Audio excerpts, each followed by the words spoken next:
In this video tutorial, what I want to do is cover how you put information in about the property that is being sold. Okay, in other words, the listing information or the property that the buyer is going to purchase. So what we're going to do is we're going to scroll down here for a minute, and as you can see, we have the seller's information. And then on the second page, this is the end of the first page here, 1 of 4. On the second page, we have transaction cover sheet or information about the property. So the first thing that we need to put in here, or we can put in here, and remember these forms can start to be partially filled out, and then as you gain more information about the property, you can enter it. So in this case, we're going to put in the MLS number. The MLS number is it's an 8-digit number. At least in Sacramento right now, at this time, it's an 8-digit number. So I'm going to put a number in there. Okay, and that is assigned by the MLS system. When you put the metro in Sacramento, it's the Metro list. When you put that information in, you get a number. That's how you get it. Now the street address, you'll notice that we have this little drop-down box, and we put the street address, and we're going to assume that the people that are selling this property are also living in it. Keep in mind that you also may have situations where, for example, you have an investor. The investor lives in their home, but they have a rental house they're going to sell. So that's where your address of the property would be different than where the people live. So I'm going to drop this down, and since I've already put this in, all I have to do is select it. The city, same situation. There is no township in Sacramento, so we wouldn't be putting that in. County, put that in. State, and zip code. Again, that's nice, I don't have to type. Legal description. Legal description is something you would get off of the property profile. Also, there'd be a copy of the legal description on the grant deed or the deed of trust. And remember, this is not the assessor's parcel number. This is not the the property address. What it is part of the legal description. So I'm just going to put something in here, and this you can get off the property profile. Tax ID. In this particular case, we don't have a tax ID. Assessor's parcel number. Typically, these are about 9 digits long, separated by dashes. So I'm going to put one in here. Dash 270-018. And again, you would get that information from the property profile. Next thing is the listing date. When you take a listing from somebody, the first thing you're going to do is say, okay, when are we going to list the property? In other words, when am I going to get authorization to sell it? So we're going to make the assumption that you got the authorization, and this is like a little calendar. You can pick different dates, different times. Okay, or I'm sorry, different years. I'm going to pick the 4th. And the next thing is when's it going to expire?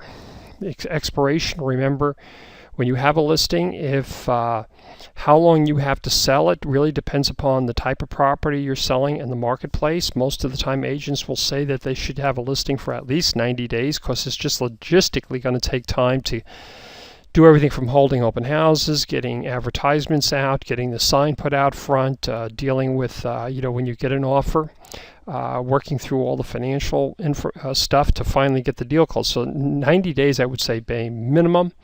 And then if you're selling a property that's extremely expensive, that's going to have a limited market, that's going to be, probably in the $900,000 or $1 million up, it's going to take a lot of time, a lot of effort, a lot of promotion, so you may want 6 months, you may want longer than that. But in this case, I'm going to just pick and go out to May.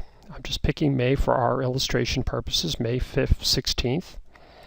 And then the next thing is we want to know what the listing price is. Remember, the client is going to want to know how much can we sell my property for. So in this case, I'm just going to say that you and the client have determined that it's $450,000. Next, what's the mortgage balance? Mortgage balance is information that comes from your client's monthly mortgage statement, which might be online. It might be a paper copy that they have. They could also call the lender and get current balance. Of course, that may change a little bit. In other words, there might be some additional fees involved, but what you're basically going to want to know is how much do I know as of, say, the current month. And so we're going to make the assumption that the client owes $250,000. Next. Oh, by the way, one of the things you're going to see is this little calculator here that shows up. The purpose of this is that it quickly will take you to essentially to a calculator program in here where you can calculate things like monthly mortgage payments. So if I click here, it takes me into that program. And then if I want to go back again, I just can go ahead and either click one of these buttons or just click the X button and I'm right back again. It's just a tool that you can use if you're talking or trying to figure out something while you're filling this form out. If you had a second mortgage, so a lot of times people will have a mortgage or a loan on their property for things like pools, brand new roofs, lines of credit. That would be that kind of a thing. So second mortgage, they could have a third mortgage, they could have a fourth mortgage. And we're going to assume in this case they don't. Other liens. This could be things such as mechanics liens, for work that was performed. Maybe somebody sued them and there was a judgment against the property that has to be paid off before they can sell the property. It would be things like this. If there was a description of the liens, you would put that here. In other words, mechanics liens, IRS liens, whatever. This shows right here the addition of all this, which is the total encumbrances. Then if you had, this was in a homeowners association, you would put in whatever the monthly dues are. I'm going to put in $150 per month. If you had a transfer fee, that's how much it's going to take to transfer the ownership from the old person to the new person that the association is going to charge you. This is where you'd put it. Most cases it could be somewhere between $100 and $200. I'm going to put in this. And of course, if you're dealing with a property, you just call the association and say to them, how much does it cost to for the transfer to to transfer the home ownership association bills from the old owner to the new owner, and they'll tell you. If there's any kind of document prep fees, they go in here. This is where you would put in things that are included in the property. So for example, I'm going to say that the dog house outside, DOG house, is included. Okay? So anything that you want to make sure is included in the sale of the property, and the easiest way I say this is anything that could be considered to be personal property would be included here. Okay, dog house would be one that people could take it or they could leave it.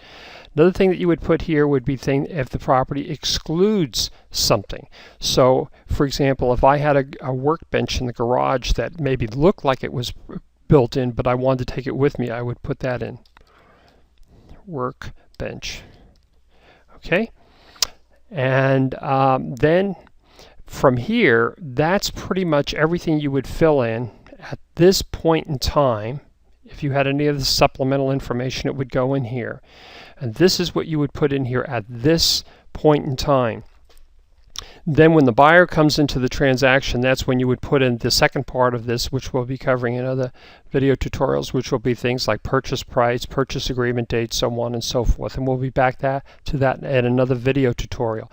Now what I do want to show you is that this information now is going to be sent to the other form. So we'll pull up the listing agreement, and it's saving the changes. As you can see, it's loading the document. And you'll see that in a minute here, and you'll see now we have more information here. The beginning date, the ending date is here. Okay.